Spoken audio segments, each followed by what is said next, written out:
Okay, so we are live. Thank you very much. Welcome everybody to this fantastic session where we get to talk about everything regarding climate change. Climate change is a reality that we all have to face. And the good thing is that we can do something about it. And as JCI in Africa and the Middle East, we have initiatives that work on the issue of climate change. And today we want to celebrate the national organizations that have done well in combating climate change in one specific area, but also we want to hear about the reality of climate change. So thank you very much for joining us. If you are joining us from Facebook, please tell us where you are joining us from. If you have any questions, please type in your questions. If you are on the Zoom platform, you are free to do the same. As has been said, please make sure if you're on the Zoom platform, you choose the language of choice so that you can hear everything as it goes.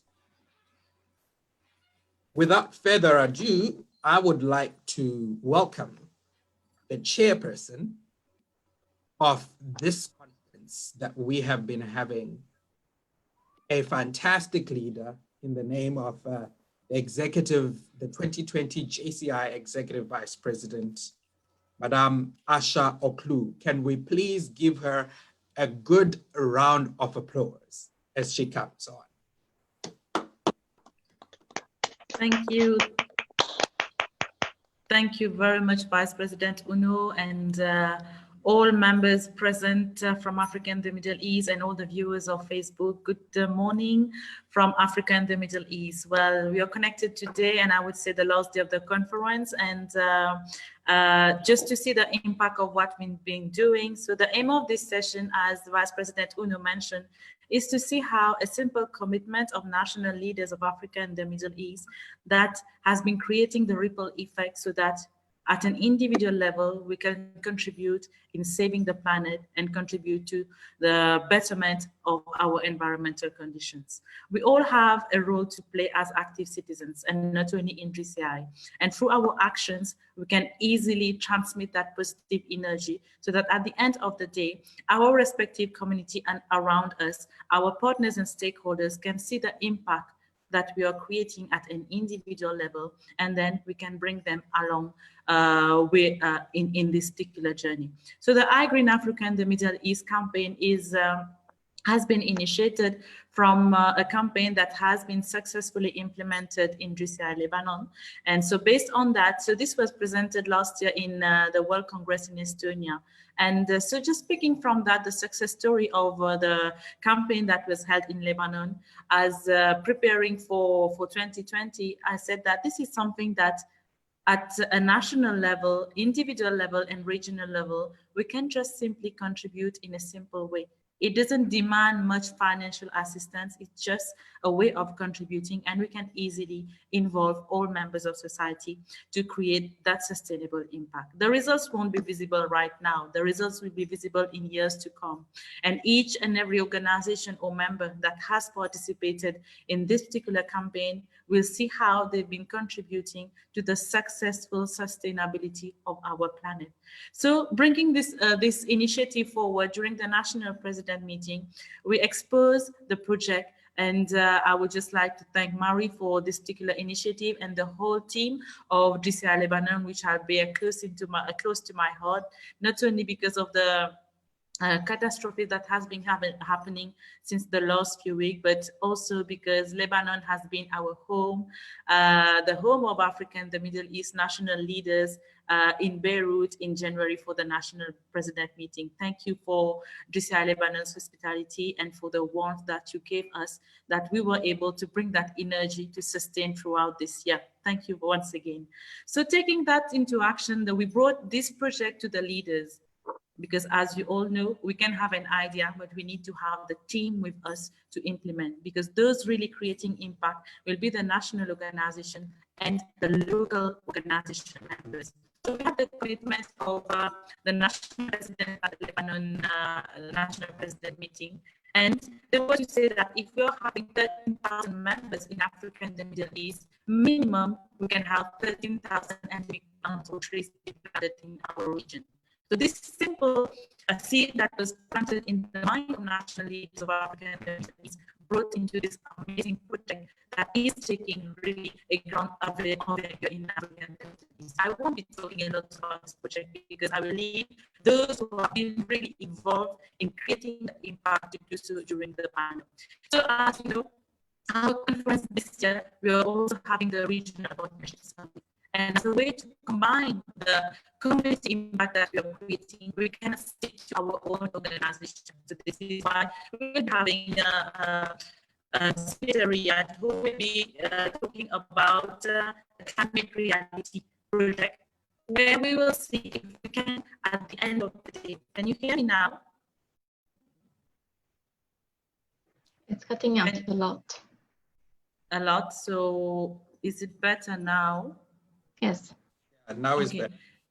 Okay, great. So just to tell you that the fact that this area conference and we are focusing on the regional partnerships, and we just want to see how we can bring collaboration beyond our region. So the reason why we have the privilege to have with us today, Senator Riyad, who is also a climate reality project, would be talking to us about the climate reality project. So I guess that I will just leave the floor to Vice President Uno so that he takes us through this amazing ride of how we can create impact individually and for the world. Thank you very much. Thank you very much, Executive Vice President Asha Oklu, for your great leadership, and thank you for, having this idea planted in you way back in the year, and for allowing members to express themselves fully through it. And we thank you for that. Now, I would like to, and I asked Amorek if you could please allow Senator Riyad to be able to share his presentation or slides. But let me introduce him first. So this gentleman joined JCI in 2004, and he served in various capacities in JCI Mauritius. And in 2011, he was elected president of JCI Mauritius. He served in the AMDEC Council in 2012. He was then elected in 2016 as a JCI vice president and is currently serving as the JCI Senate president for JCI Mauritius. But the reason he is here today is that he is a leader of the climate reality cause.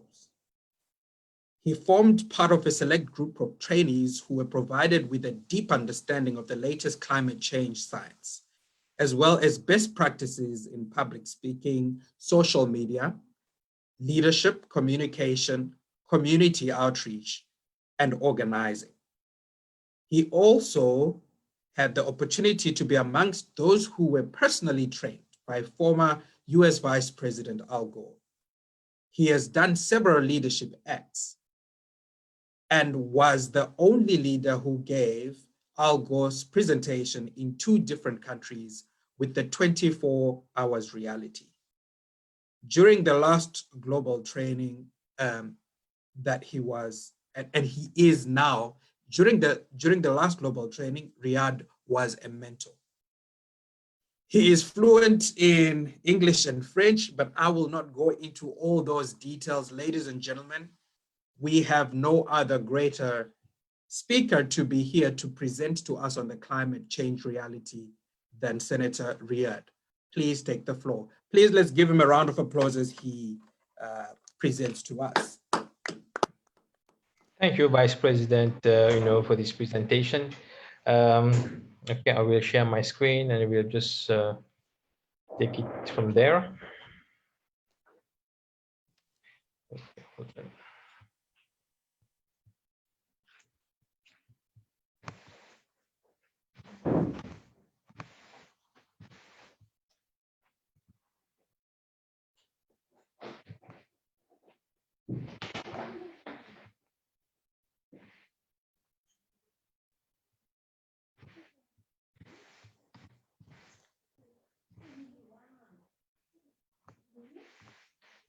Okay, are you able to see my screen? Not yet. Okay, let me see this. Okay.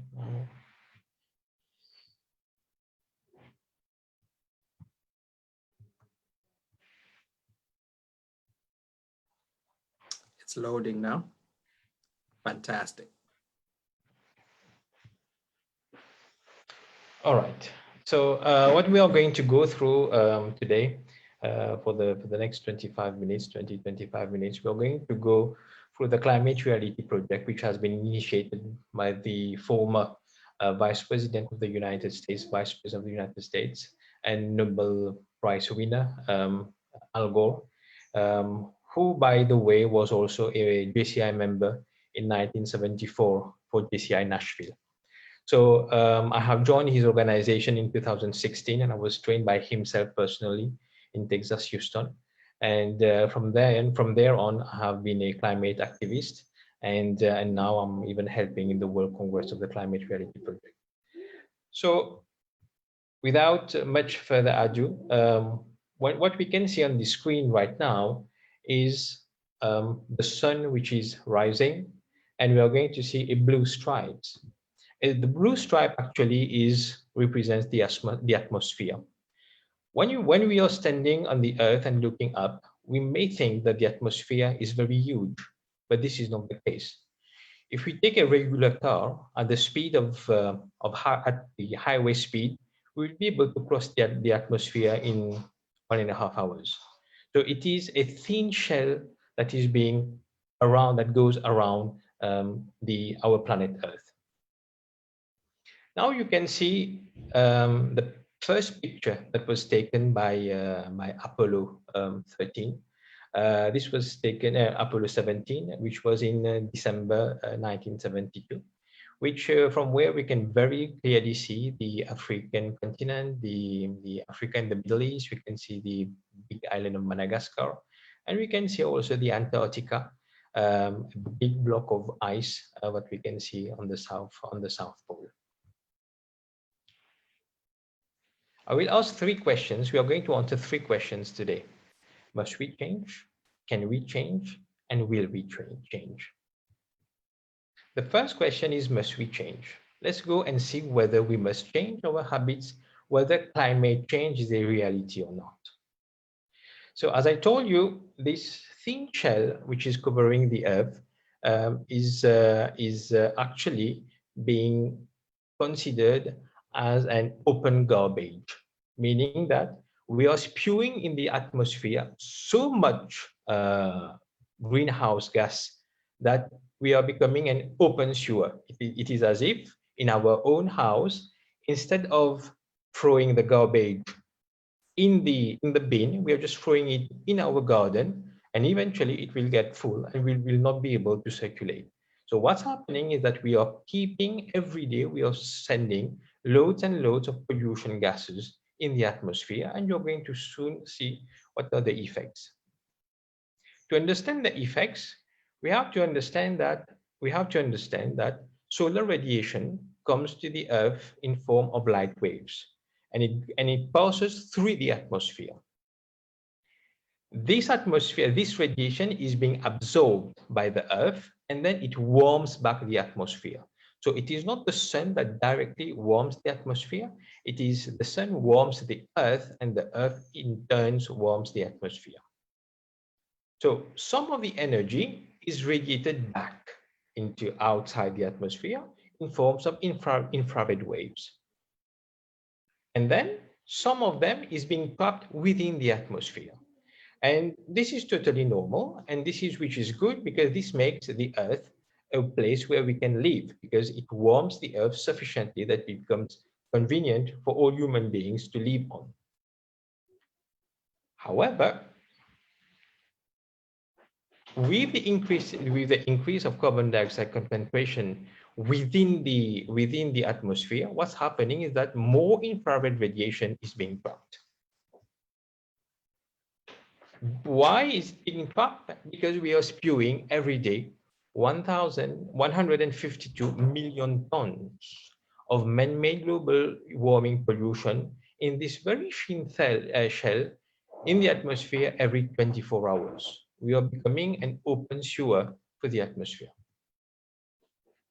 Our sources actually of greenhouse gases is air transport, oil production, coal mining, industrial processes, industrial agriculture, the land transport, and eventually we can also see the crop burning, the burning of forests. All of these contribute eventually to the greenhouse gases. So if we are going to see this chart, it is a chart which goes by the years with the billions of metric tons of carbon that we are burning in terms of fossil fuel. So you are going to see that in 2019 we have been sending out 10 billion of metric tons of carbon, while in 1925 it was 1 billion ton of carbon. So in about 100 years we have more than 10 times increased the amount of carbon that we are burning and sending in the atmosphere. So while we are sending the carbon dioxide in the atmosphere, so what we can see an increase in temperature. So this is the anomaly that has been noted in terms of increase of temperature throughout the year. So you are going to see from end of 1970 up to 2019, which is the latest data on this slide, the temperature keeps increasing every year. This is called the global surface temperature, which increases. So there is 70% chance that 2020 will be the new hottest year every year, this year. So when we look at this slide, we're going to see that 19 of the 20 hottest years on record have occurred since 2001, and the 5 hottest year was 15, 16, 17, 18, and 19. So the past 5 years have been the hottest years of the history. In June 29, 2020, in Miami, Florida, recorded the hottest week ever. You're going to see in Australia, end of January, beginning of February, they have even reached the extreme heat wave. This is January 5 in Canberra. So the all-time high temperature record on January 4th was 44 degrees centigrade. This is in Ghana, again, in April 6, 2020. So we see a temperature of 44 degrees. And even in Europe, they are suffering from high temperatures, 113 degrees Fahrenheit, which are about 40 degrees centigrade, which is being covered almost over Europe during summer. The temperature in Siberia in June 2020 went up to 38 degrees. So just imagine one of the coldest regions of the world are now reaching higher temperatures of 38 degrees. And also 93% of the extra heat trapped by man-made global warming is being absorbed by the ocean. So not only the land which is getting hot, not only the atmosphere which is getting hot, but also the water, the seawater is getting hotter and hotter. The ocean temperatures, again, from mid 1995, the temperature started to rise significantly until 2019, 2019. So the gradient is very steady. So every year we are expecting the temperature of the seawater to increase. And also it is most likely that 2020 will also be a new record for the ocean temperatures. So as temperature increase, the oceans evaporate more moisture into the sky. Typically, if we look at this hydrological cycle, there is water, we have clouds which is being formed, which turns into precipitation. Precipitation goes into waters, rivers, and sea, which in turn evaporates, go back into the sky. This is the typical way in which we have water on Earth, which is called the hydrological cycle. But with more and more moisture in the atmosphere, we are getting some new phenomenon, like you're going to see extreme weathers in Catbalogan, which is in Philippines. 578,000 people were affected by a typhoon. This is a super cyclone which affected India and Bangladesh.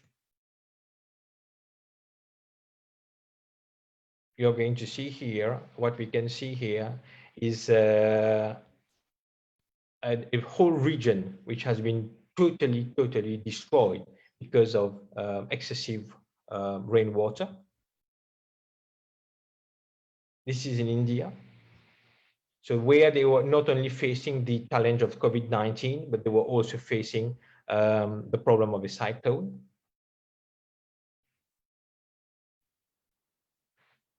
And unfortunately, as His Holiness Pope Francis said, the gravest effects of all attacks on the environment are suffered by the poorest. So the Poor People's Campaign lists ecological devastation as one of the primary evils. So the precipitation anomalies, if you're going to see it, again, from the 1975 up to 2016, you're going to see more and more, we are going to have anomalies in terms of the water that's coming. And this is a new effect, which is happening a few times, which is called the rain bombs. It is in a space of 30 minutes, you can have 100 millimeters of water coming in straight over the ground. So, and this causes like devastating floods that we call also flash floods. So this is an example of what has happened this year, 15th of February in Savannah, Tennessee, in New Jersey, New Orleans, Louisiana. And it is kind of, this is the statistics, which is telling us that flooding in the US disproportionately impacts Black neighborhoods. So these are the US counties which are much more vulnerable to the disaster. And unfortunately, it is the minority which are being more affected. US farmers, they have been prevented from planting 20 million of acres because of heavy rainfall, the rain bombs and the flooding. An example of in Nebraska. And now the extreme rainfall events occur 4 times more often than in 1980. So frequency is now increasing. Now, other parts of the world, we can see what's happening in India this year, in China, where 700,000 people were affected in a Chinese province. This is in Kenya. 100,000 families were displaced by flooding in Kenya. So the same extra heat that evaporates more water from the ocean causes bigger downpours and floods. So, and now during summer, when on one part of the world they are having rain bombs, excessive water. Now in summer, in some regions like in Europe, now on the other hand, they are having alarmingly low groundwater during summer. So the world is getting in a disproportionate way. A drought in Poland. This is a lake in India. And simultaneously, when the temperature keeps increasing, what we are noticing that once the temperature keeps increasing, the amount of forest fires or bushfires keeps increasing too. It is kind of relative, as you can see on the graph. This is in Tucson, Arizona this year, in Jimtown, Arizona, where people have to leave. This was in Australia, end of December, in December last. This is South America, where you can see in South America all the little dots, red dots that you can see. So these are the fires that's happening all over the continent from the 15th to the 22nd of August last year.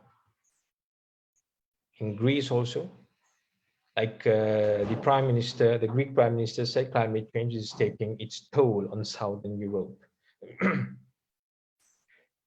So what now we can analyze in terms of extreme temperatures, the floods and the storms, and we see all the three of them are getting increased from the past 40 years. It keeps on increasing, and 220 might be another record that we are going to set in terms of these three catastrophes.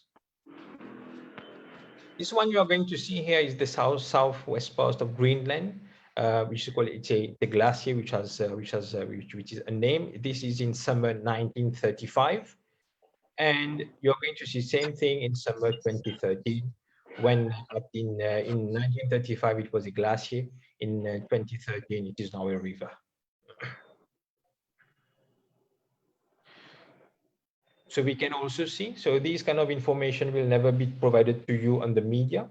You're going to see the declining ice mass in the Greenland from a mass of 2,000 gigatons, which went up to zero in around 2010, and we are now in the negative part. We are now getting in the negative part, meaning that we don't have any glacier, but the water is getting out now. So let's analyze the Antarctic ice loss. So 1979 to 1989, you are going to see the loss, 89 to 1999. So between 89 and 1999, several scientists have started to flush out the effect of climate change, the effect of having a de-icing of the Antarctic. But it seems that it didn't have any effect over people, over the government. Because from 1999 to 2009, you're going to see the leap of the ice loss. We tend to understand and analyze from this part that when it was communicated that ice is being melted, is that people and the population, people and the government didn't take it seriously, and the situation got worse. And even getting worse now, because now we are going to see another picture later, we are going to see that nothing much remains on the Antarctic.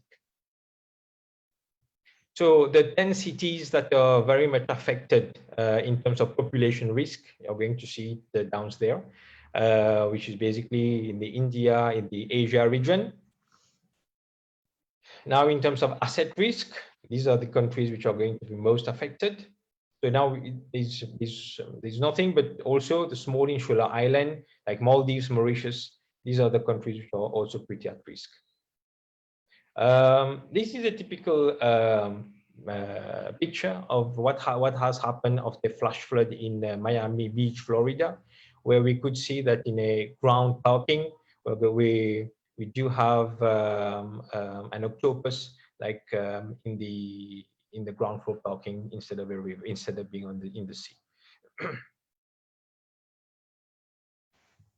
In terms of effects, what could probably become problematic is that 129 billion worth of New York City real estate now lies in flood zones.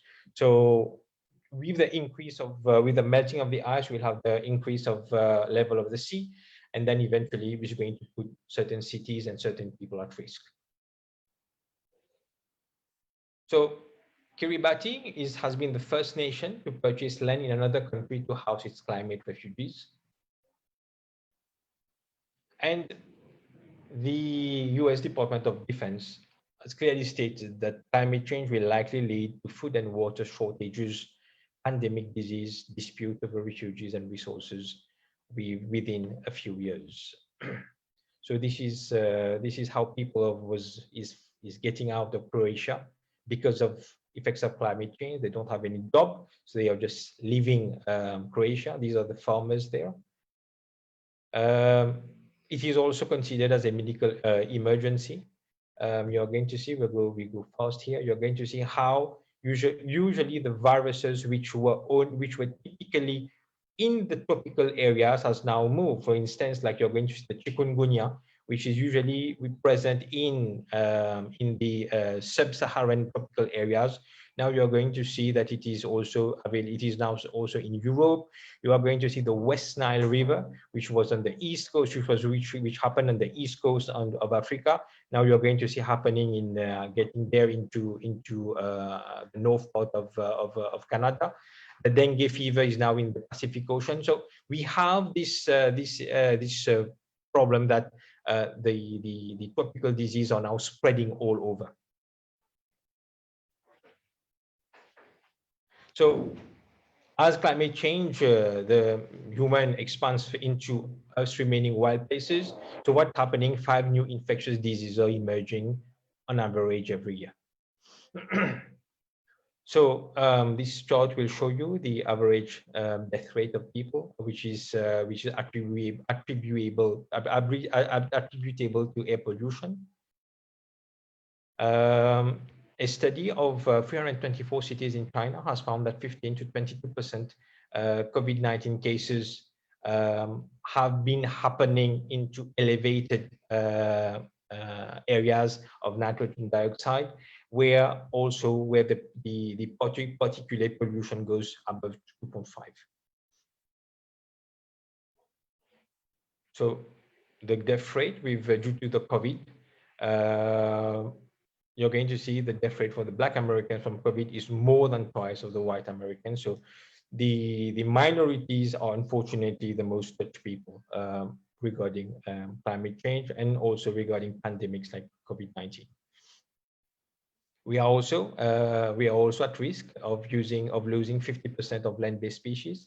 This has been cried out several times by Greta Thunberg, climate activist last year at the United Nations.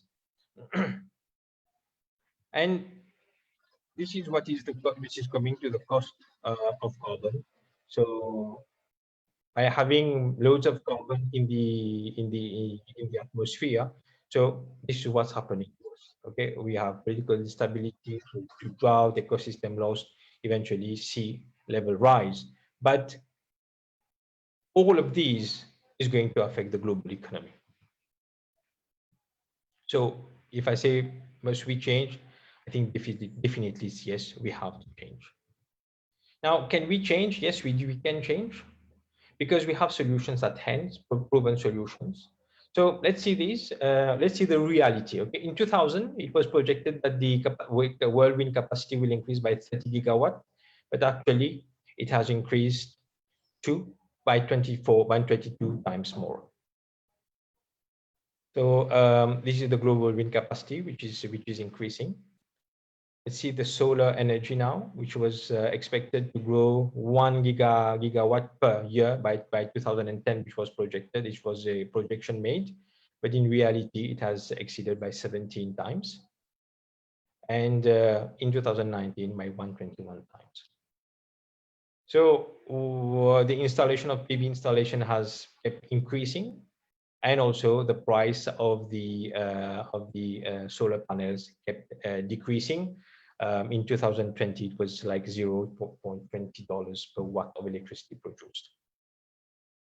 Certain countries become a certain reference, like Chile, become a reference in terms of solar market. Why? Because they have understood that it is if they invest into the green economy, if they invest in captivating the sunlight, they will be able to get rid of fossil fuel. From this slide, you're going to see that enough solar energy reaches the Earth every hour to fill the world's energy needs for 1 full year. So 1 year of 1 hour of solar energy is enough for our whole consumption for a full year. And this is the storage capacity keeps increasing for the capacity of storing energy from solar and also from wind. And if we project by 2040, we should be able to store close to 1,000 gigawatts of energy. So all of these auto manufacturers have committed to move to electrical vehicles. Many of them already have certain models, but they have committed to move 100% there. Global electric cars are also getting a high. Since 2010, we see a very steep gradient of electric and hybrid cars. So can we change? Definitely, yes, we can change. Will we change? If you have followed a little bit regarding climate change, at the 2015 Paris Agreement, several countries have signed the agreement to say that they have to work closely together to be able to achieve a net zero greenhouse gas emission by mid-century, by 2050, but at least by 2030, to limit at least the increase of temperature was by 1.5 degrees. So to do this, they have something called the carbon budget. So the carbon budget was established. This is the maximum carbon that we can spew in the atmosphere, so that we do not exceed 1.5 degrees of increase of global surface temperature. However, until beginning last year, we have already consumed 60% out of it. So it means that we have to make more efforts to be able to contain ourselves until 2030. Concerning the United States, they cannot withdraw from the Paris Agreement until the day after the 2020 presidential election. So it is only if we have the re-election of Trump that maybe he will pull out of the agreement there. So this is a comparison of what it has been in terms of stock. So the red part will represent the stock index regarding the conventional energy, and the blue one is for the green energy.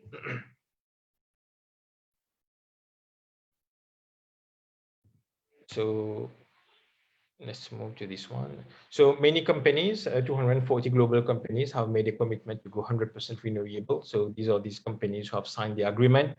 So you're going to see some very big firms like Nike's there, Coca-Cola, Capital One, Carlsberg. So all these big companies, they have taken the commitment to eventually go 100% renewable in terms of energy consumption.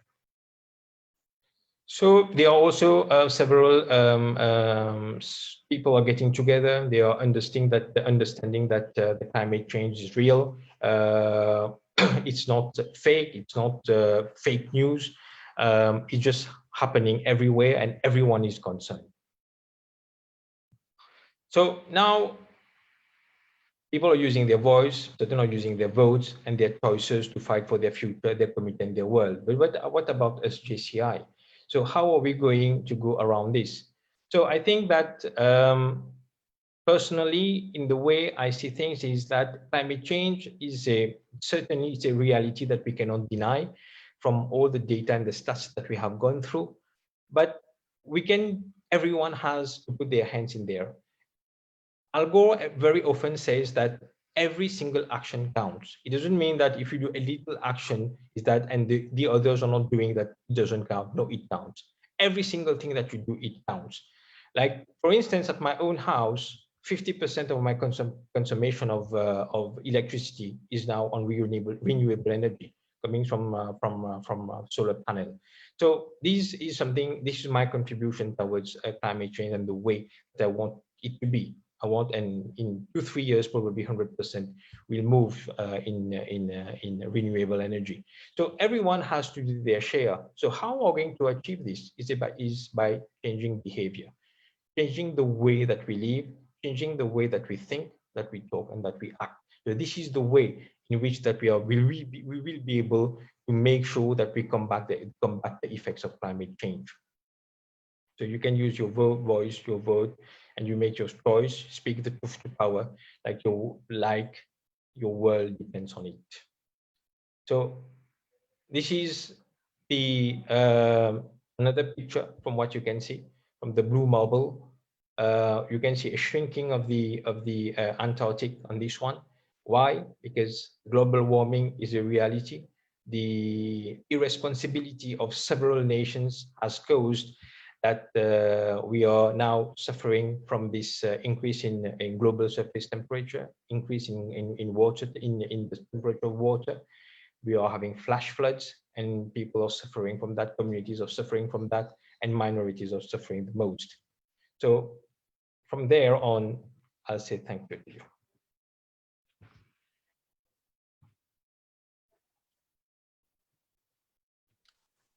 Thank you very much, Senator Riyad.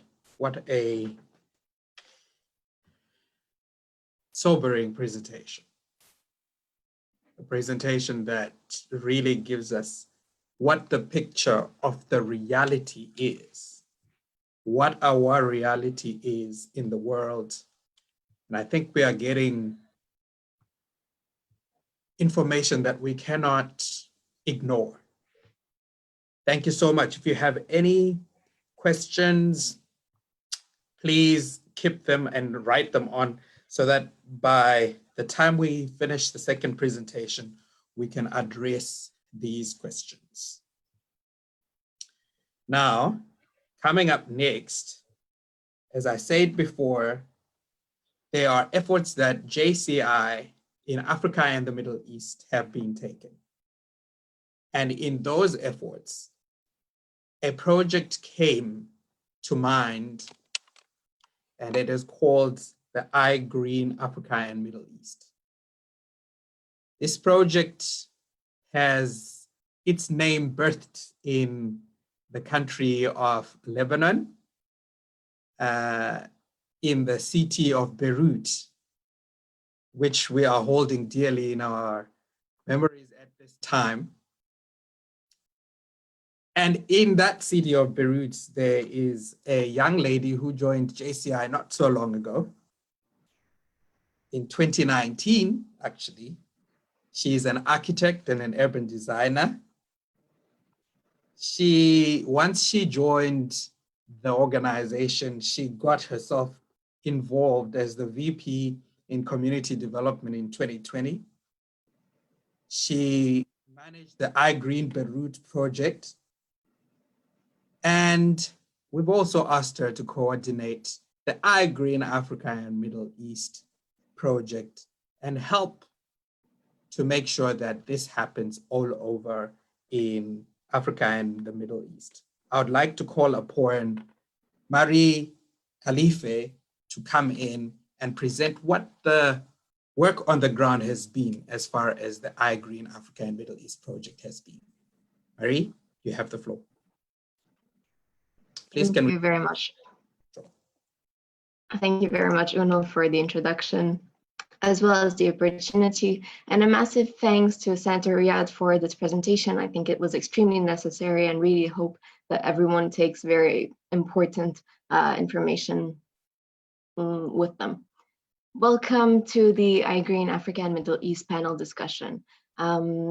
I am very proud to be part of this, to be part of the direction and coordination team.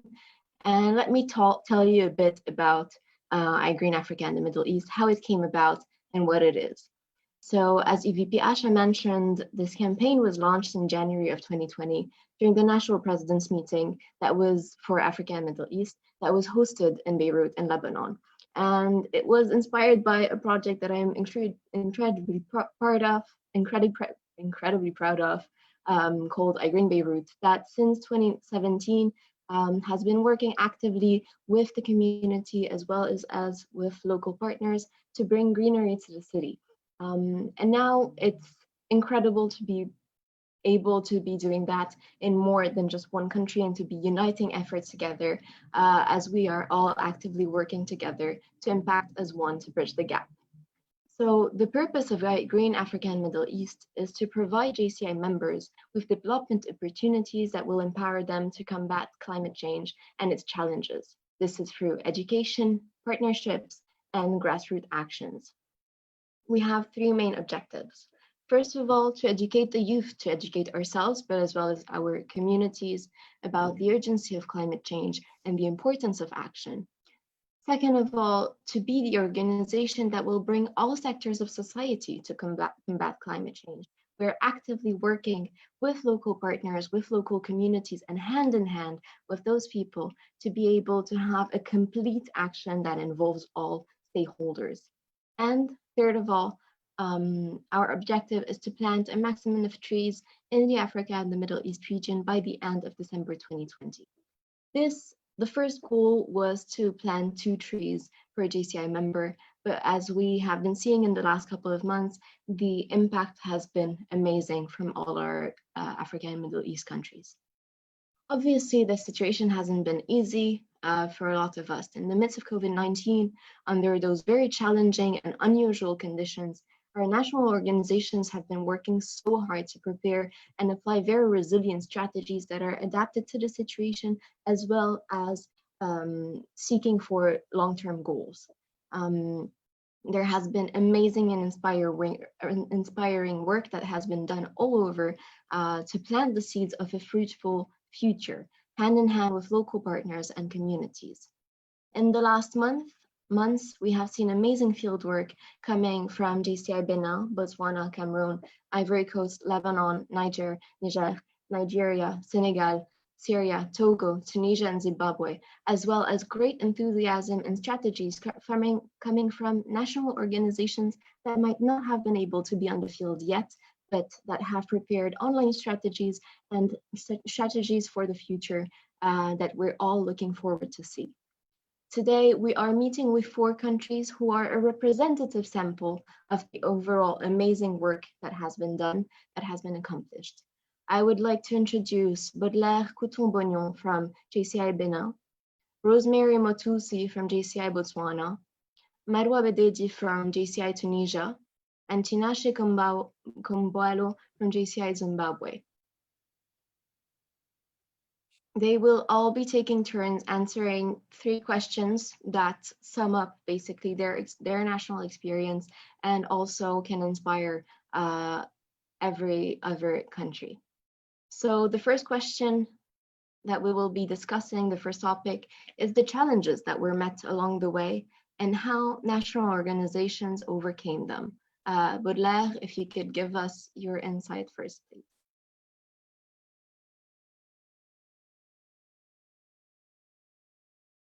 All right, we'll take Rosemary if you're available.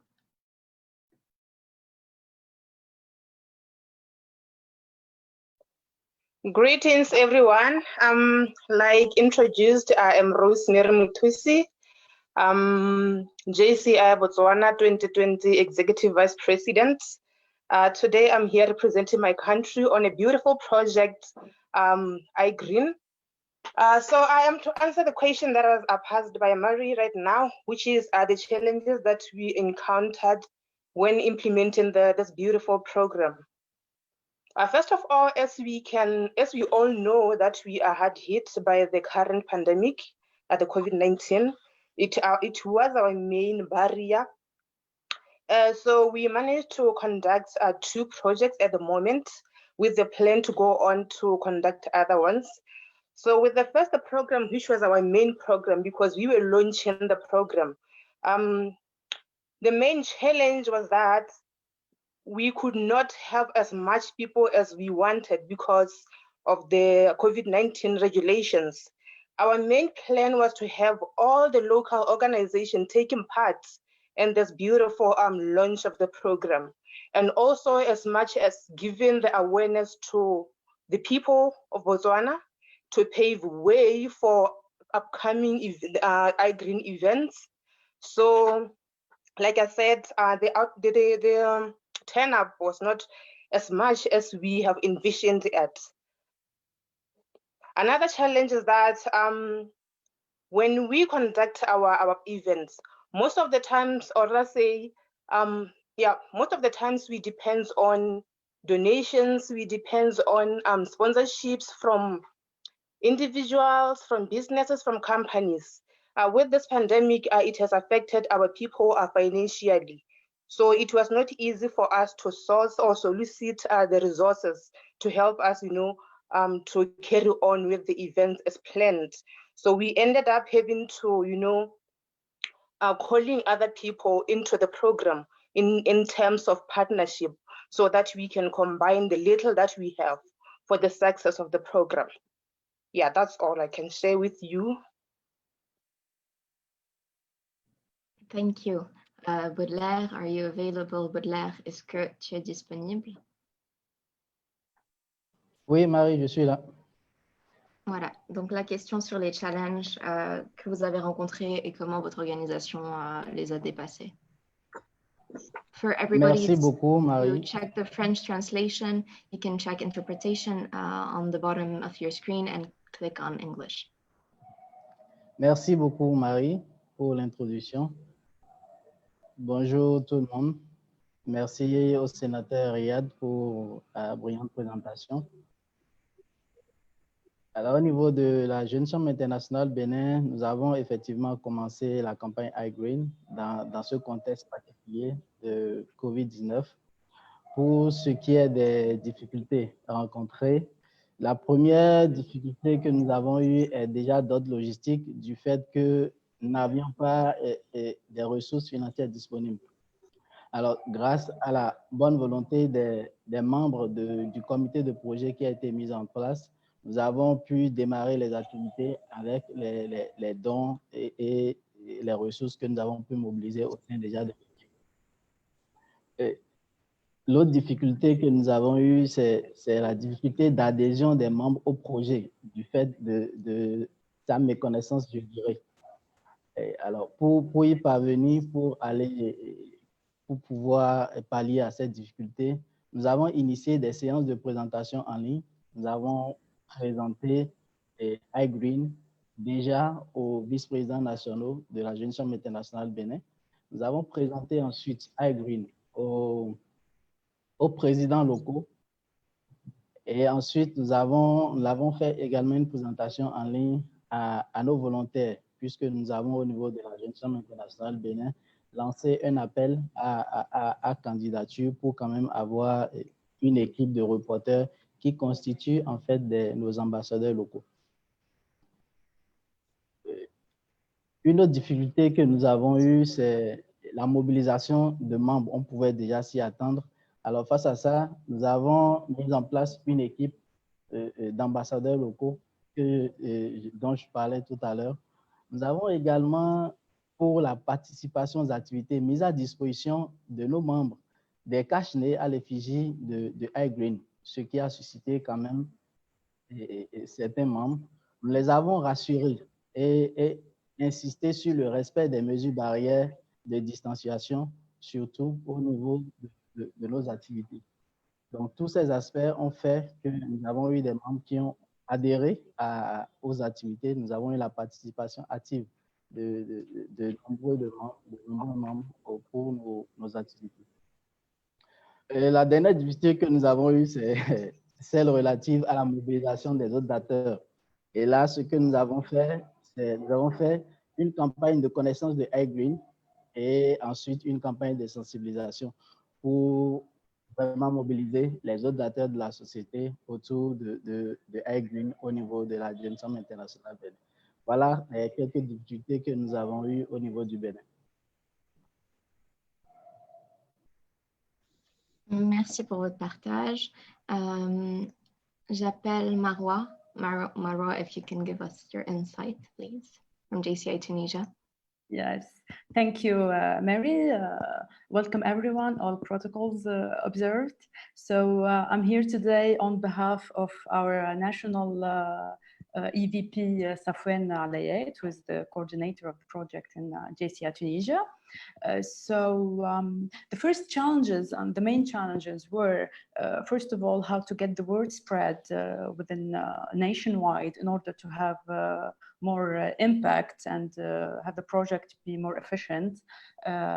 Next step is to engage partners and work, on national crises like, for example, fires in forests and so on and so forth, and how to engage our local president and local members in order to work on this project. And of course, the universal challenge this year was the COVID-19, who delayed a bit the process.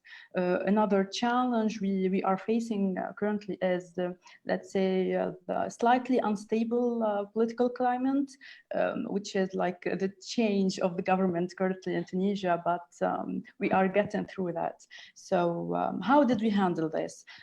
When it comes to COVID-19 challenge and spread in the world, we took advantage of our big national event, which was the national conference for local presidents. So we took advantage of that, and we organized our launching event, which has seen the engagement of 80 members, and we planted 50 shrubs of plants, of different plants, and that engaged not only local president members and also senators, and this enables us to spread the word in different categories, even when it comes to age. Through the challenge we're having with negotiations with the future partners, we are actually in a great step ahead, and due, let's say, to the reputation JCI Tunisia have with the government, we are actually advancing when it comes to partnership with the Ministry of Agriculture and implementing future partnerships when it comes to local governmental organizations like the municipals. We collaborated with the municipality of Hammam Sousse when we were on the national event, and that, let's say, paved the way for future collaborations nationwide. Yeah, so through the COVID-19, currently we are through the crisis, but probably we are going to face a relapse. So we're going ahead anyways with our project through implementing the 3 phases we have worked on. First of all is raising awareness. Second of all, implementing field work. And to obtain and guarantee sustainability, we are working on future trainings in order to implicate future people, not only JCI members, to let's say, to adopt the notion of planting when it comes to rural areas or urban areas. And another thing we did actually to overcome the challenge of spread in the word is Safwan actually made sure to create a team. So we have focal points around the Tunisian country. And I want to salute them actually. In area E, we have Majdi Farhat. In area D, we have Ramzi Kadousi. In area C, we have Ikram Sliman. In area B, we have Shadliya Hashani. And in area B, myself, Marwa Badadi. And we are going to have the mission of working closely hand in hand with local presidents and members throughout Tunisia. That's it, I guess. Tinashe, if you would like to share your insights. Thanks a lot, Marwa. All right, thank you very much, Mary. For JCI Zimbabwe, I think the greatest challenge was calling members to action, especially in times of uncertainty and also limited activities, as well as resource mobilization. Trying to source the seedlings and also land to actually plant the trees was a bit difficult.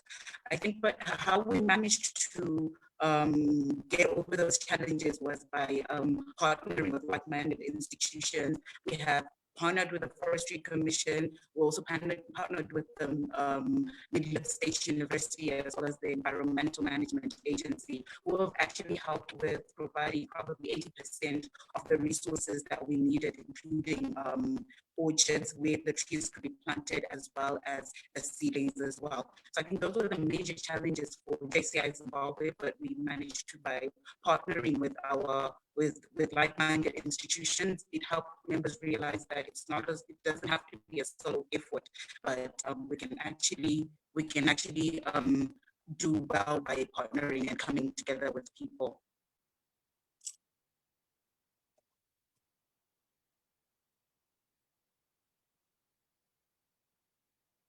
All those interventions really shed the light on the importance that partnerships had and what they brought to the plate. And this is what we'd like to get into more details now.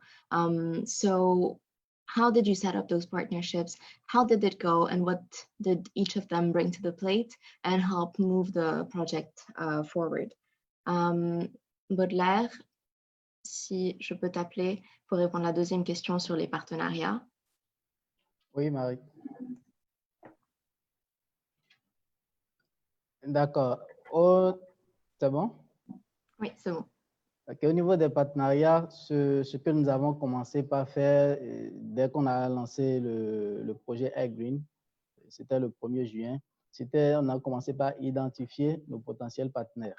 Et dès qu'on a fait cette identification, nous avons élaboré des courriers donc, de demande d'audience auprès de ces différents partenaires et ceux qui nous ont accordé les audiences, nous sommes allés discuter de vive voix avec eux, leur présenter le projet iGreen, les objectifs et les résultats que nous les avons sollicités pour qu'ils puissent nous accompagner dans la réalisation des activités que nous avons déjà établies. Nous leur avons donc présenté notre plan d'action et la plupart d'entre eux nous ont accordé leur confiance, ce qui nous a permis d'avoir quand même 17 partenaires en tout que nous pouvons catégoriser dans 3 types. Nous avons des partenaires au niveau des structures étatiques. Nous avons eu des entreprises privées qui nous ont accompagnés. Nous avons eu également les autres associations et organisations. Donc, en tout, nous avons eu au niveau de la Jeune Chambre internationale Bénin, pour le moment, ceux qui ont choisi de nous accompagner. Il y a d'autres qui vont nous rejoindre. Nous avons eu au total 17 partenaires qui travaillent activement avec nous. Super, merci beaucoup. Marwa, if you can give us your insight, please. Yes, of course. Well, as I said earlier, we started by working on partnerships with governmental, let's say, organizations. So we started by the Ministry of Agriculture. Let's say we relied a bit on our network to do that, since the minister is very familiar of JCI and what we are working on currently. So we are quite advanced when it comes to negotiations regarding this partnership. And on second hand, as I said earlier, we are working also towards implementing partnerships on the localities of the Tunisian territory. So like we know, the municipals are independent entities. So we started by the partnership with the municipality of Hamem Sous, who helped us get the plants and helped us like secure the location in order to work on during our national launch, which we actually named We Breathe, We Plant, We Breathe, and this was in order to put an emphasis on the fact that we need lungs to breathe, and so our planet needs the trees. Anyway, so that has started a long, let's say, collaboration path that we are going to undertake in order to make the government implicated with us. Of course, we are also relying on private partnerships, which are on the works right now. Thank you very much. Rosemary, would you be available? Okay, Mary. What I can share with the House is there is power behind the partnership. Like I mentioned, it wasn't easy for us to solicit the resources needed to pull the event because of the challenge that we are facing globally. We ended up having to rely on our long, cultivated partnership from the local organizations. These are the organizations that we've been working with them since the inception of JCI. So we had one organization called Volunteers Network for Global Change. They had to bring the trees, and they also pledged the fruits to be, given to people who attended the event. We had to partner with one of the gardens locally, knowing that they have the resources, the exact resources that we need for the event, which is the plants. So it's called Mosadi's Garden. So they pledged most of the trees that we planted. We had to create memories. We had to bring on board one of the professional photographer called The Great Generation of Greatness. So he covered the whole event. We also had to call in the community leaders for them to guide us and to mentor us throughout, so that we do the right things in terms of the protocol. Bringing in small ideas together to make a giant idea is very, very vital, and it can help in the success of the event, because we had to sit down and bring in different ideas on how can we make this event successful. We had to combine the little resources that we had to make sure that the event is successful. We had to bring in our commitment and determination into this, as all the partnerships. What am I leaving out? I don't want to leave anything important. Also, we had to partner with, individuals who were interested, because we are spreading the word to our colleagues, to friends, to families. We had other people coming as individuals to say, I want to be a part of this beautiful program. So we accepted them on board. We had partnered with the schools because we have long-standing relationships with them. So on this program, though we were limited by the regulations, we had to make sure that we have at least a participant from all these people. Like I said, those are the people that we work with from long time back. So we wanted them to be part of this program from its start until its end. Thank you so much. Thank you very much. Tinashe, if you can give us your insight, please. Thanks, Marie, again. I think for Zimbabwe, what worked well, our main partner, especially for the launch event, was the Midland State University, which was able to provide us with land to be able to plant the seedlings that we had gotten from one of our partners, which was the Environmental Management Agency, as well as the Forestry Commission. So for our launch event, we were able to plant 125 trees, and we were supported definitely by our partners, the Midland State University, the Environmental Management Agency, and then the Forestry Commission. And then to roll out the program to the entire country, to all our local organizations across the country, in the 5 different cities, we had the Forestry Commission, who were able to help us identify and take responsibility for different orchards in the various cities. So I'm happy to say that 4 of the orchards have already been identified in 2 of the major cities, and we're still to identify for the other local organizations. The Forestry Commission has also helped us with trainings, on-site and off-site trainings for tree planting, as well as soil testing and matching the seedlings to the seedlings to the type of soil, the right seedlings to the type of soil for planting across the country. So that has been a huge help, and we're eternally grateful to our partners for helping us in this regard. So we're actually looking to plant about over 500 trees by the end of August, by the 31st of August, which is our main target for this month. And hopefully we'll be able to pull it through with the help of our partners and definitely our members.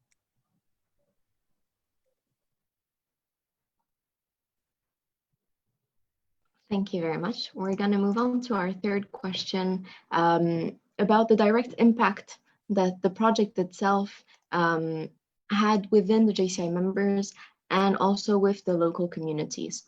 Baudelaire, on va passer à la troisième question, donc l'impact sur les membres de JCI et les communautés locales, s'il te plaît.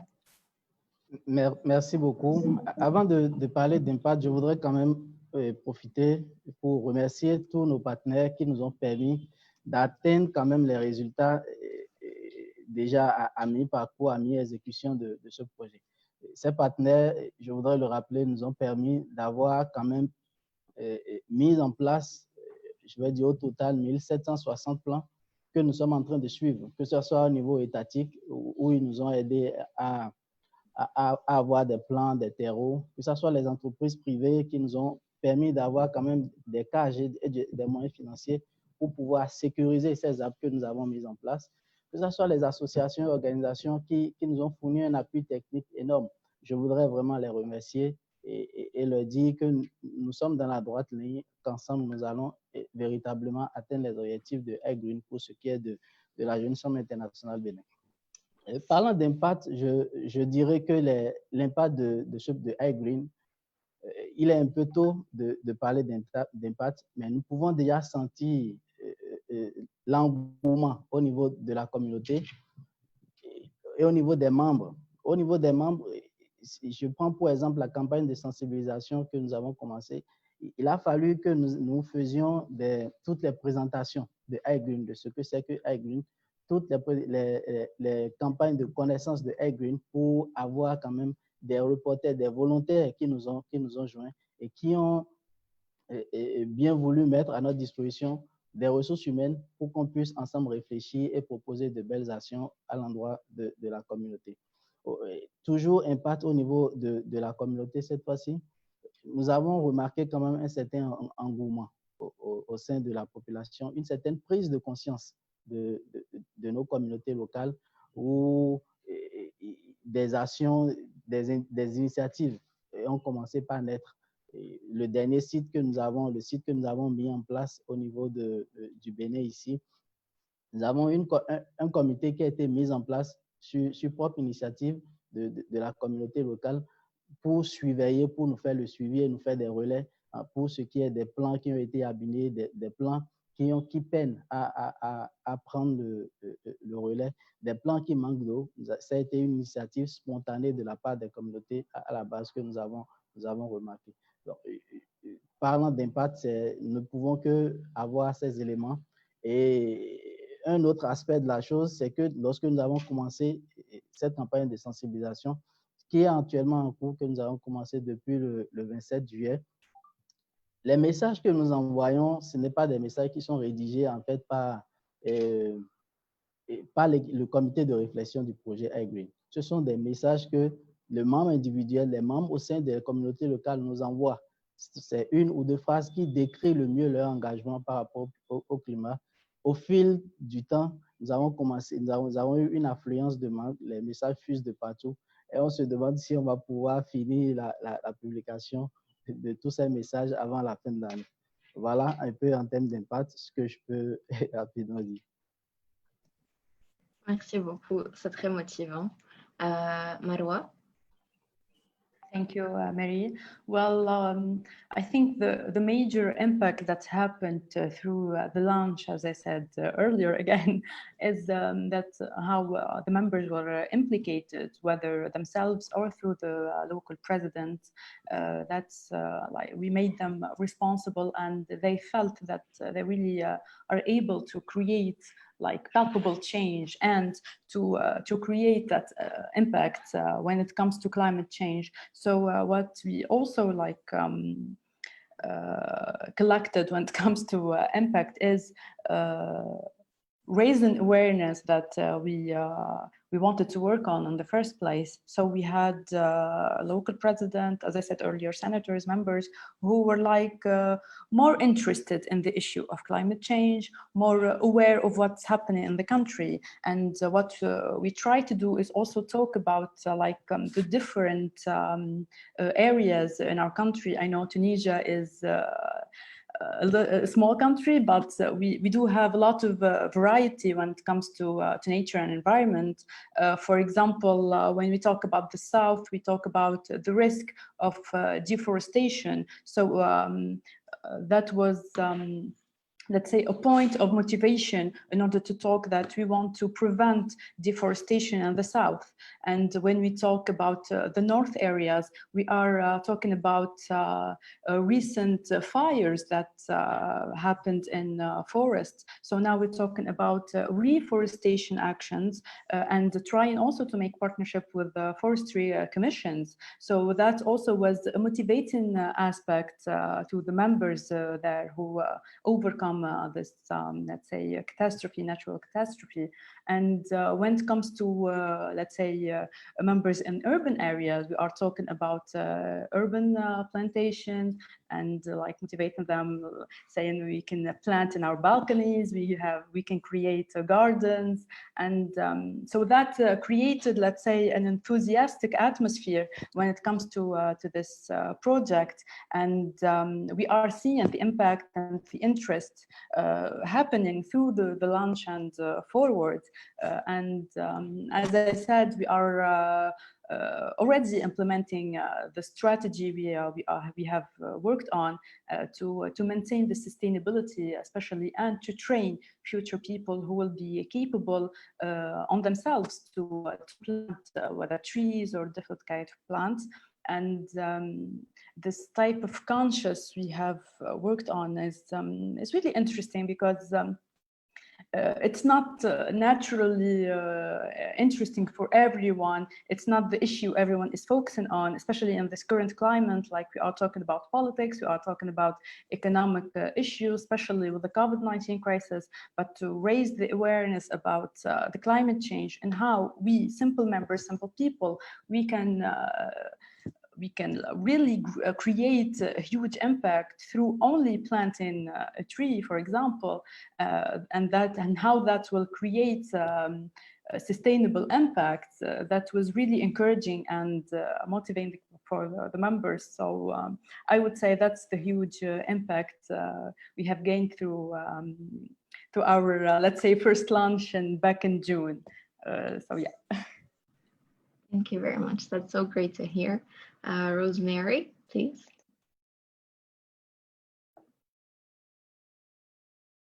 Oh, you're still muted.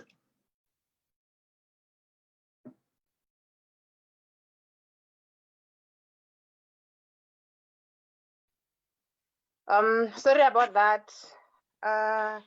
Maybe let me start by saying before the project, that was like the beginning of the COVID, we were like demotivated. We thought our plans were all gone. We were not going to be able to pull out any event. We were so demoralized. So now having to pull out this project, some kind of motivated our members. It was clear to them that, you know, it depends on how bad you want something. It depends on how much energy you put into that. It depends on your determination and you know, confidence in yourself. So towards the end of this project, our members had it in them that despite all the circumstances, they can be able to continue and impacting their community. At the end of this event, they also planned another event to go and donate and plant the tree at one of the local schools. That was a sign to say that our previous event really energized them, motivated them, and it gave them the confidence. And also they got to appreciate themselves, you know, having to see that they managed to pull out the event in such a short time and in such a challenging times of COVID. In the community, The community that we served at that time was a hospital. At first, we did not like the way our hospital was looking. It wasn't so welcoming to the sick people. It wasn't so welcoming to the visitors. So our main aim was to uplift the face of that hospital with, beautifying it with different types of trees and colors. The impact that we had is that we have seen is that there is much change, and there is an improvement in that hospital. Now, when you get by the gate, you can see life. When you are sick, you get through that gate. You can some kind of get even better. That's what we really wanted for our hospital, and also having to be appreciated by the hospital management. They appreciated the impact that we have done to the environment at that time. Thank you very much. Thank you. It shows on the smile on your face that it had a real impact. Tinashe, if you are ready to share your impact, please. Thanks again, Marie. I think for our members, organizing any activity during this uncertain time and times of limited activity was a very challenging thing for our members. So having to organize these tree planting events and coordinating the activities helped develop help to improve the leadership skills of our members, as well as their project management skills, because there were a lot of changes that were happening overnight, and they had to really improvise and be innovative in how they run their activities. I think it also improved the teamwork amongst our members, because with working together and having to create innovative ideas in order to meet the end objective of the project, members got closer together, and there was a desire to impact more and to make a difference more within the communities that they were working in, as well as to do more projects and be more impactful in their communities. For our communities that we were serving, it brought environmental awareness issues to the forefront of our communities, and it helps to explain how this environmental change can actually affect the community's livelihood. So they were a bit more aware of what is expected of them, why it is important for us to make sure that we sustain the environment and we do what we can to preserve it. So I think these are the major benefits that have accrued to our members as well as the communities as well.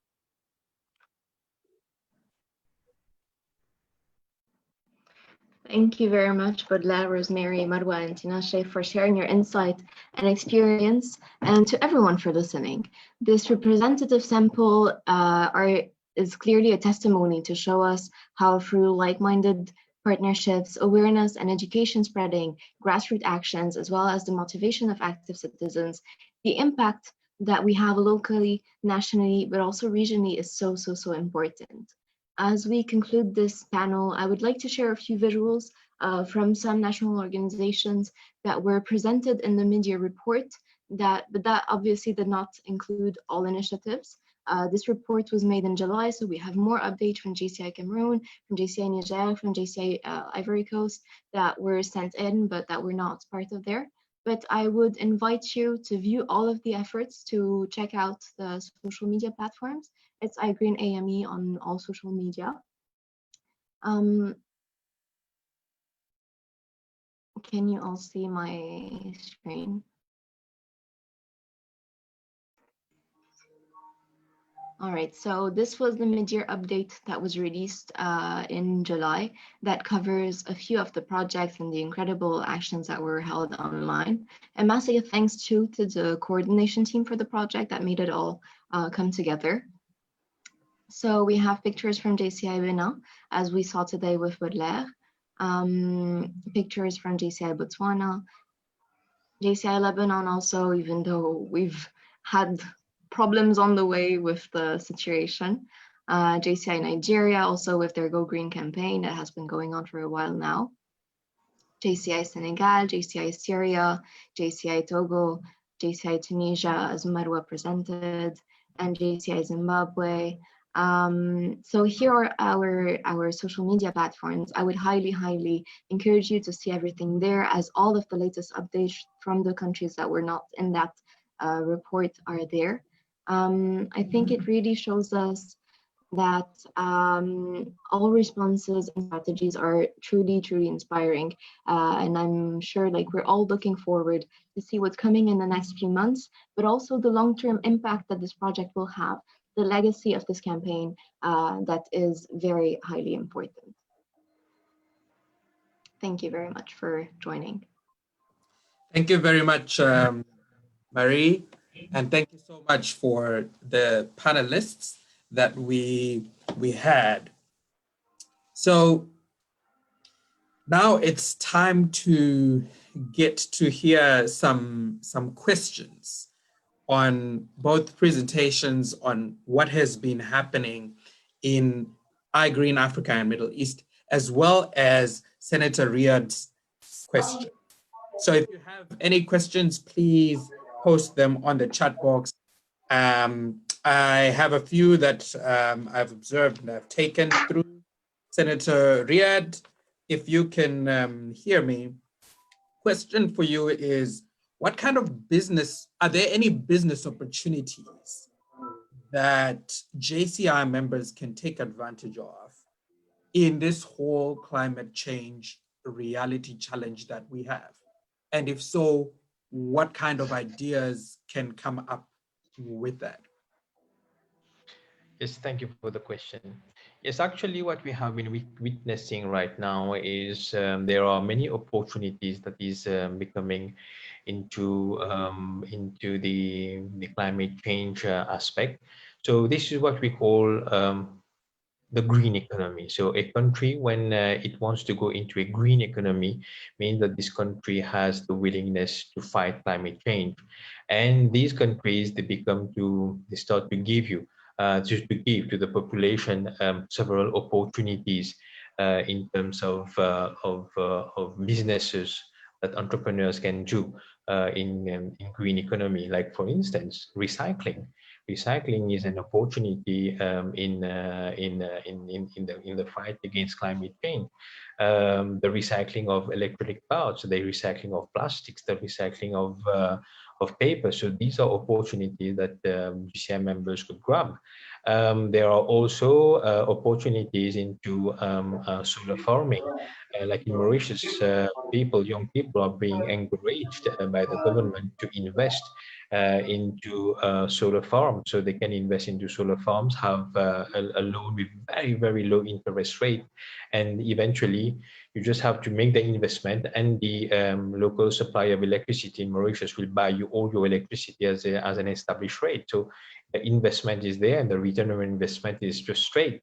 So these are the examples that we are getting there. So also we are going to see that when you move into the green economy, we talk a lot about artificial intelligence. It means that we get a particular aspect where many things can be done by one machine. So artificial intelligence also can be cropped up with climate change. So these are these opportunities that are available for our continent, for Africa, and both the Africa and the Middle East area. Yeah. Thank you very much, Senator Riyad, for that point. As enterprising young leaders, most definitely this is an area we must look at and see that we are taking action in one way or the other. To our team of iGreen Africa and Middle East project directors, what kind, you mentioned about partners and how you managed to gather some people to help you to plant the trees that you managed to plant during this year. In your thinking, what kind of partners do you need? What were the key partners that one must not miss when you are looking to do this tree planting project? Any one of you can answer.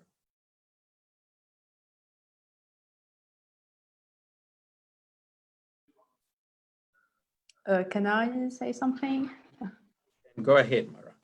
Okay, I think since we have like a chapter in our strategy, which is regarding training for people in order to be able to plant themselves and maybe create, let's say, a revenue even. We're talking about planting trees and plants, but it's also about vegetables and fruits.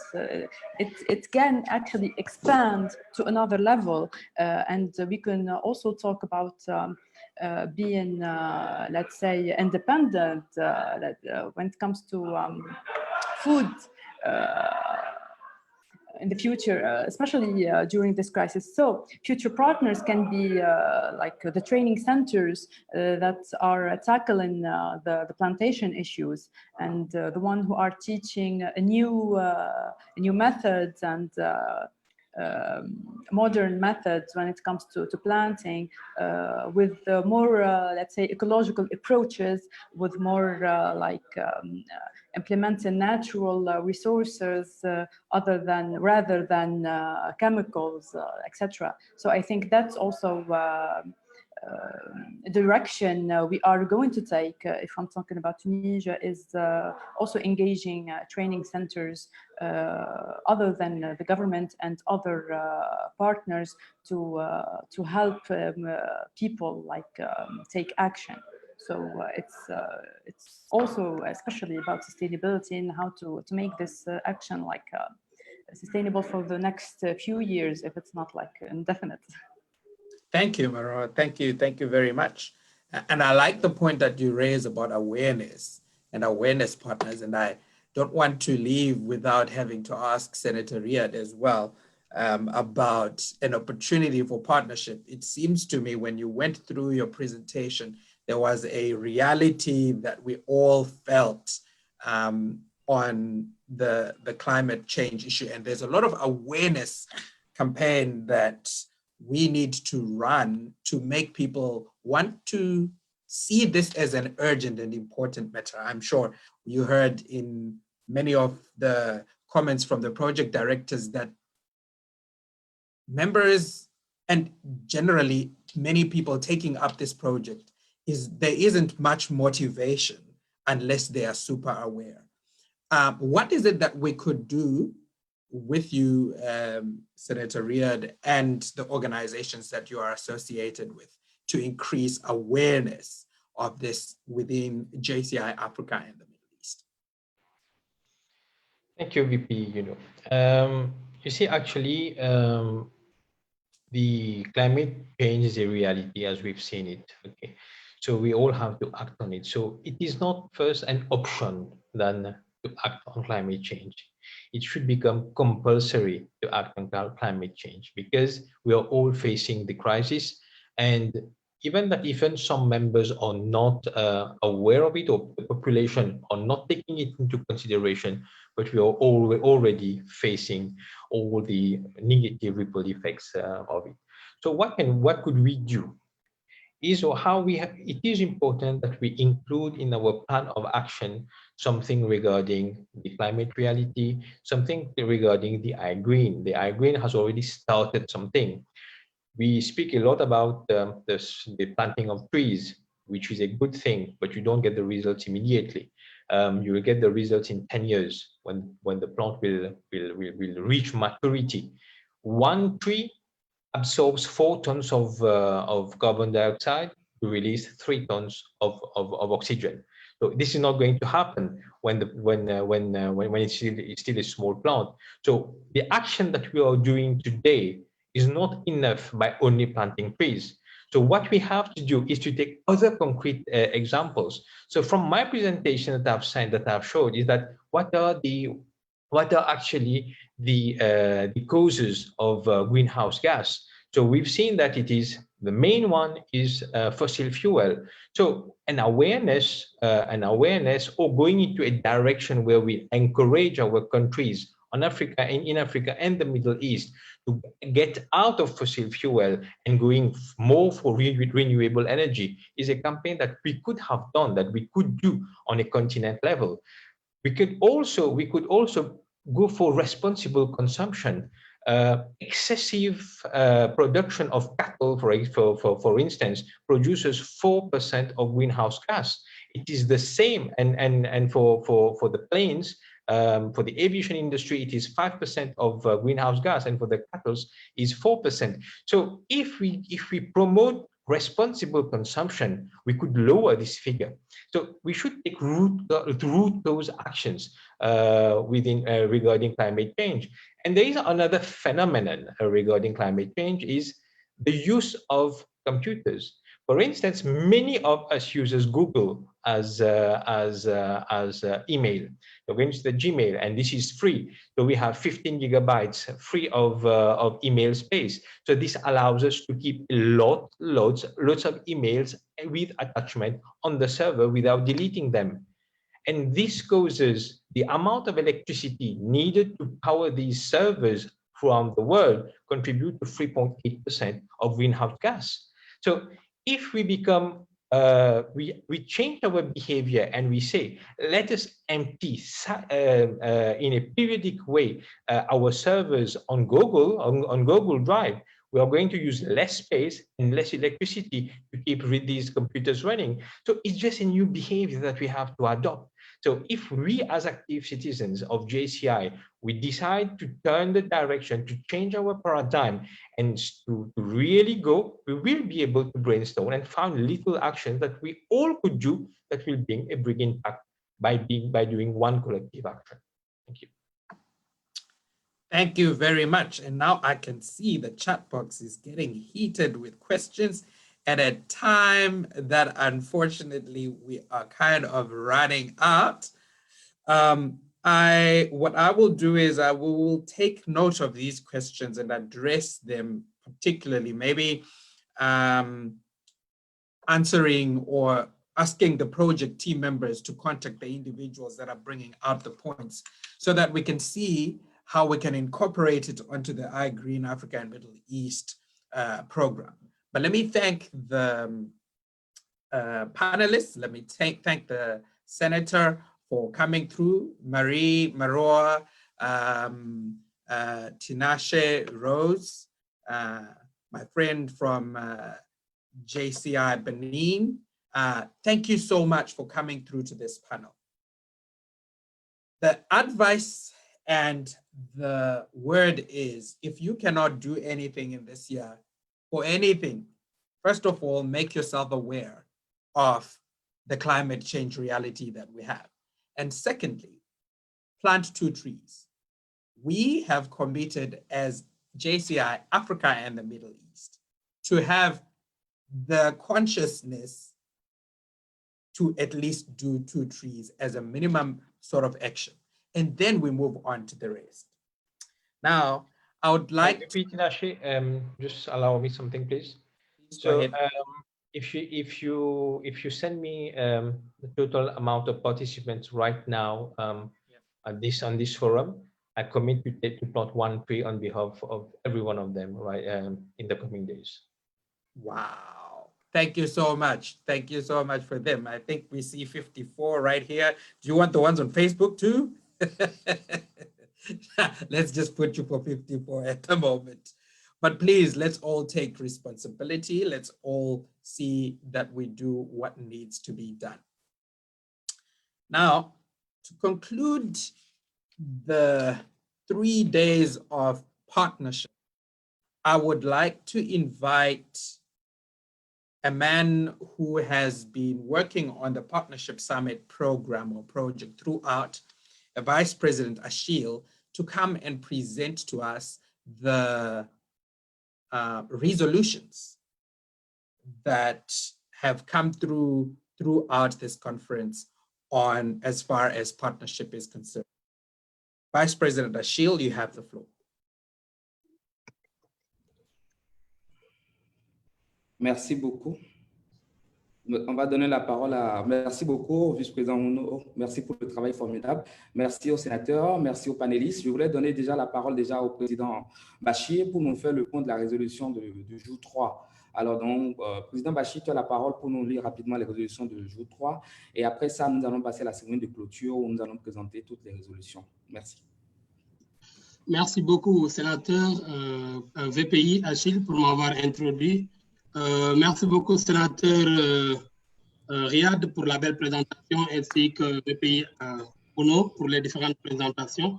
Pour ce qui a été convenu, pour ce qui a été pris durant cette discussion, on peut noter que depuis 1995, on assiste à des dérèglements climatiques du fait de 152 millions de tonnes de pollution déversées dans la nature, entraînant des pluies torrentielles dans certaines zones et l'augmentation des températures dans d'autres avec la montée des eaux.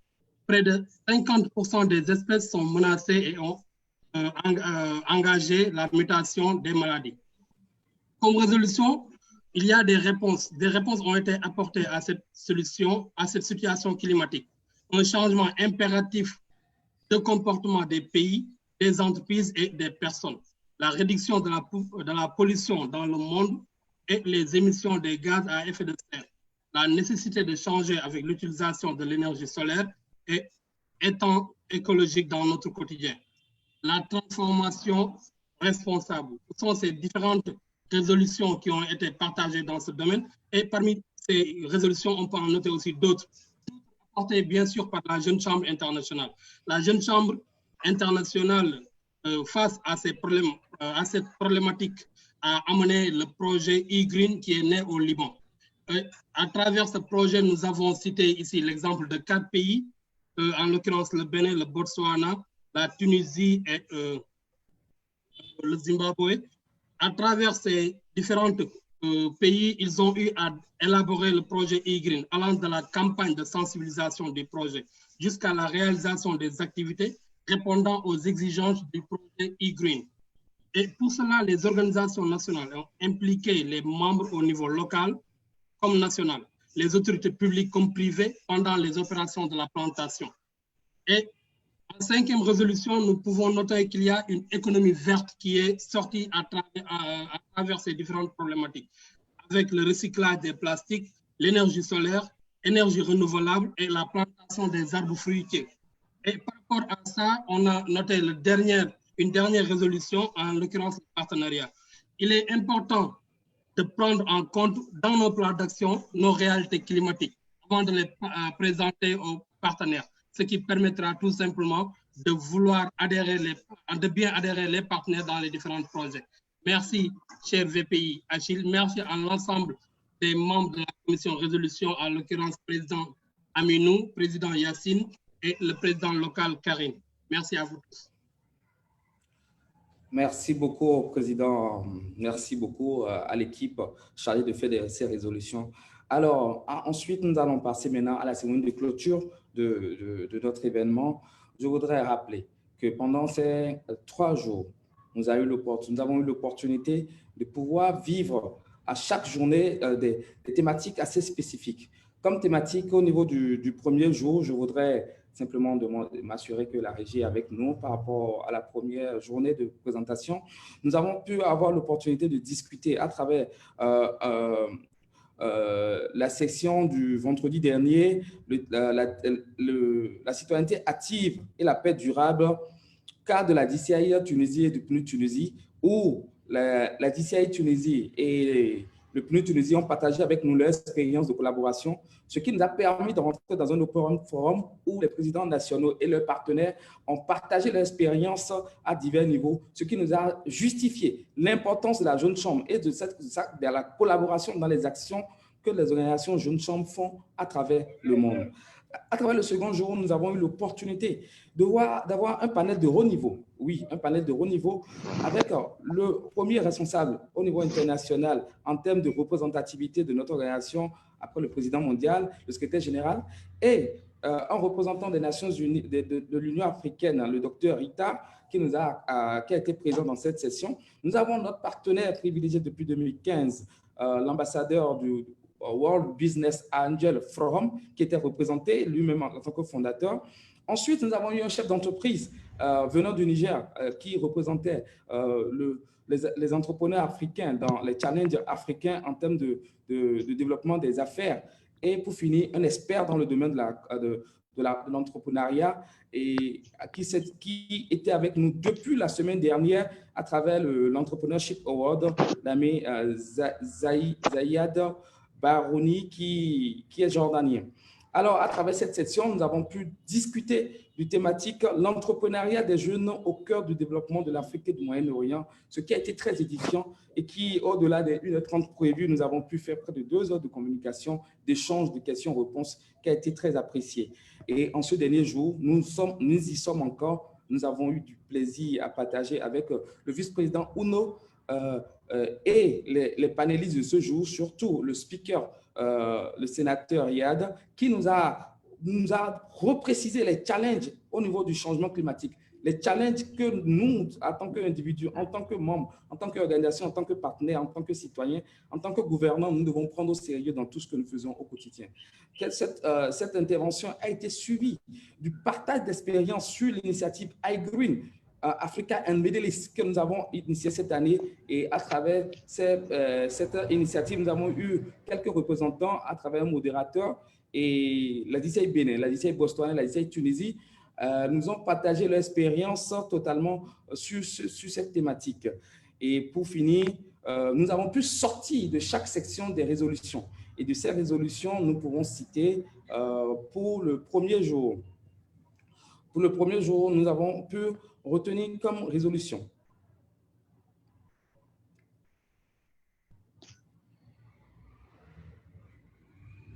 Pour le premier jour, nous avons retenu comme résolution les organisations nationales et toute l'équipe de l'Afrique et du Moyen-Orient et toute l'Afrique et du Moyen-Orient se réjouissent de l'engagement du PNUD Tunisie à faciliter une collaboration active avec les différentes agences PNUD du pays, des différents pays où se trouve la Jeune Chambre.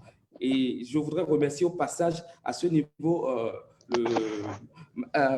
notre représentant du PNUD qui était avec nous, qui a vraiment communiqué autour de l'engagement de la DCI Tunisie à leur côté et qui inspire et qui les incite à pouvoir expérimenter le projet Camp Edgy qui a été initié depuis quelques années au niveau de la Tunisie. La deuxième résolution, c'était essentiellement les organisations nationales prendront exemple sur l'exemple de la DCI Tunisie pour soumettre des projets aux agences pays des Nations Unies. Et donc, du coup, nous allons devoir mettre les parts dans les parts de la DCI Tunisie et pouvoir réimplémenter, réactiver ce partenariat qui existe au niveau mondial. Ensuite, pour finir, tenant compte du principe du One Year to Lead, chaque président national s'engagera à faciliter la transition afin d'assurer la durabilité des partenariats. Nous n'allons plus avoir des partenaires séculaires qui seront simplement orientés sur une seule année, mais qui seront orientés sur du long terme et qui nous permettra de consolider notre collaboration avec nos partenaires. Au deuxième jour, nous avons eu 5 résolutions par contre à ce niveau parce que les échanges étaient très fructueux et je voudrais remercier le vice-président Saleh avec qui nous avons pu tenir cette session. Et je voudrais notifier qu'au cours de cette session, nous avons une section pitching de l'Entrepreneurship Award où les 5 finalistes ont pu présenter leurs résolutions et ce soir, nous pouvons avoir le résultat du finaliste, de celui qui a gagné cette compétition. Alors, au niveau du 5e jour, nous avons comme résolution les membres de la Jeune Chambre de l'Afrique et du Moyen-Orient doivent comprendre l'importance d'entreprendre afin de créer de la richesse. Ensuite, au point 2, nous avons les membres Jeune Chambre de l'Afrique et du Moyen-Orient s'engagent à développer entre eux des opportunités de business en respectant le cadre citoyen actif. Au point 3, les organisations vont intégrer dans leur plan d'action des programmes d'initiation à l'entrepreneuriat au niveau scolaire afin de changer la mentalité dès le jeune âge, dès le bas âge, dans les programmes éducatifs. 4e résolution, les organisations nationales se feront des porte-voix auprès de leurs gouvernements et services décentralisés pour former, accompagner et prévoir des fonds de garantie des jeunes entrepreneurs avec un régime fiscal préférentiel, ce qui incitera beaucoup plus l'investissement des jeunes dans le domaine entrepreneuriat. Ensuite, pour finir, les organisations nationales feront la promotion des filières STEM, sciences, technologies, ingénierie et mathématiques auprès des jeunes, surtout des jeunes filles, pour pouvoir créer l'émancipation des femmes, l'autonomisation des femmes qui constitue plus de 60% de la population jeune sur notre continent. Je voudrais féliciter les panélistes de ce jour, les intervenants de ce jour, le speaker de ce jour, et remercier l'équipe dirigée par le président Fall aujourd'hui qui nous a sorti cette dernière résolution que je vais mettre en synthèse à travers 3 à 4 points essentiels. Alors, pour le premier point, je pourrais dire que on doit changer et on peut changer car nous avons des solutions à travers l'énergie solaire et en étant écologique dans notre quotidien. 2, s'engager à réduire la pollution dans le monde et les émissions de gaz à effet de serre. 3, l'initiative iGreen de la DCI en impliquant toutes les parties prenantes à travers des campagnes de sensibilisation et faire connaître l'initiative iGreen. 4, nous allons préciser l'économie verte, recyclage des plastiques, de l'utilisation de l'énergie solaire, l'énergie renouvelable, plantation des arbres fruitiers. Et pour finir, au niveau partenariat, important de prendre en compte dans nos plans d'action nos changements, nos réalités climatiques. Telles étaient les résolutions de ces 3 jours d'expérience mémorable où nous avons eu depuis le premier jour plus de 100 participants. Au deuxième jour, nous avons eu près d'une centaine de participants et à ce jour encore, nous avons près de 100 participants. Je voudrais, à la fin de la présentation de ces résolutions, féliciter tous nos partenaires et remercier et promouvoir nos partenaires AESEC, BNI, Nations Unies, ICC, Chambre du commerce international et le World Business Angel Forum Investissement qui nous a beaucoup soutenus à travers la présentation et la participation active de son fondateur. À la suite de ces partenaires au niveau international, nous voulons remercier tous les partenaires de nos présidents, de nos organisations nationales qui ont répondu présents à cette session depuis le premier jour à ce jour, tous ceux qui ont réagi, interréagi avec nous, tous ceux-là qui ont pu manifester leur intérêt d'être là et qui n'ont pas pu être avec nous. Je voudrais vous dire, vous, présidents nationaux, c'est vous qui avez fait le sommet de partenariat, c'est vous qui avez amené les contenants, c'est vous qui avez partagé votre expérience avec nous et c'est vous, à travers vos partenaires, qui avez fait de cet événement une réalité.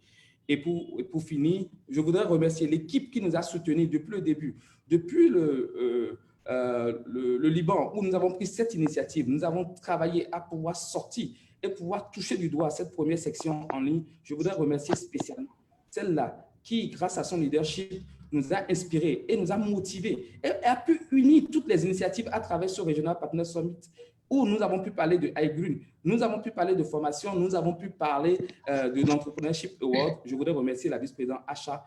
Et pour finir, je voudrais donner un mot à celui-là, président du partenariat au niveau mondial, qui vient de notre zone, qui a contribué, qui a été à mes côtés, qui a été aux côtés de la vice-présidente Acha pour que nous puissions rendre cet événement. Pour nous dire juste un mot, cher ami Ousmane, tu as la parole.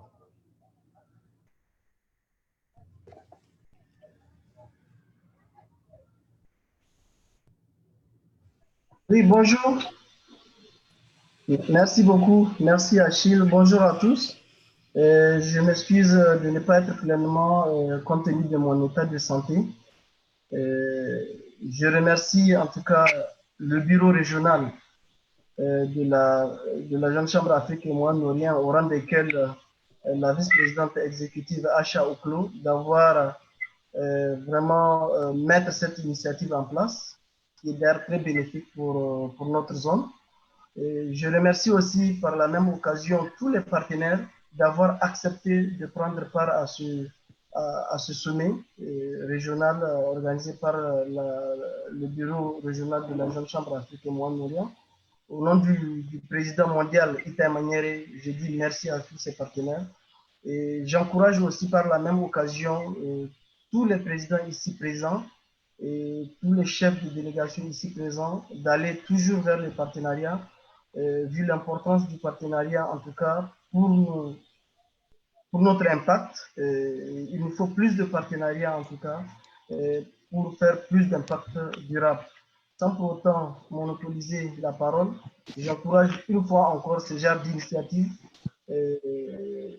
Chers amis, vice-présidente exécutive, on en a vraiment besoin pour la zone Afrique et Moyen-Orient pour mieux inciter les organisations à aller vers le partenariat et impliquer aussi nos partenaires dans nos différentes activités pour donner plus de crédibilité à nos organisations et pour vraiment montrer à nos partenaires ce que nous faisons et donner aussi l'opportunité de partage, surtout au niveau des différentes organisations, parce que je considère aussi ce cadre comme un cadre d'échange et de partage aussi d'expérience.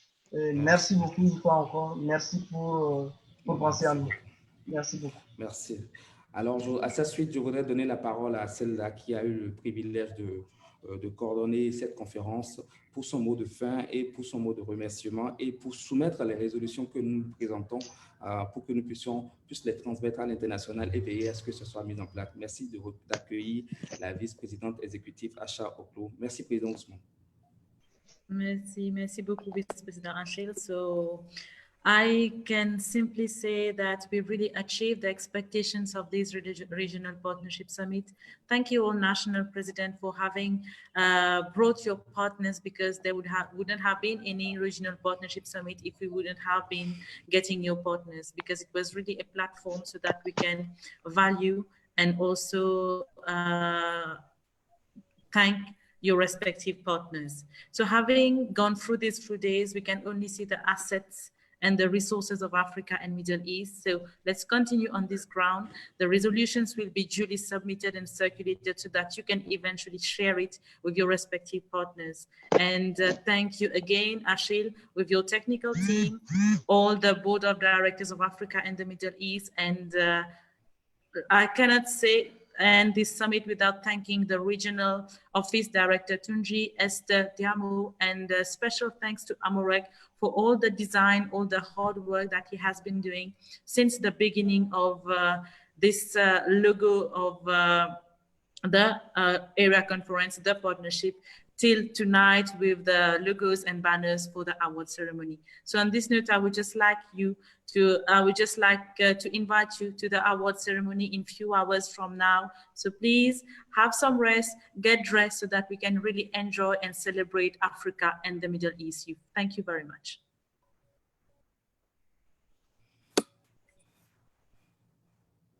Thank you. Merci, au revoir et à l'année prochaine pour la prochaine édition. Vice-président Uno, merci pour le temps accordé et tu as la parole pour le mot de fin. Merci. Thank you very much. Thank you very much, Vice President Achille. And as has been said, let's meet in the next few hours for the closing ceremony. But for those who are wanting to come for training, there's a lot that's coming on right now as well. So please just take a comfort break, a small one, and let's join it and let's make this conference still happen. Thank you very much, everybody. Thank you. This was amazing. Thank you very much. Bye-bye. Bye. Thank you. Bye. Bye-bye. Bye-bye.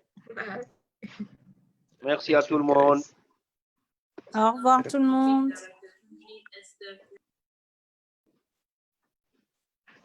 Merci. Merci, au revoir à tout le monde.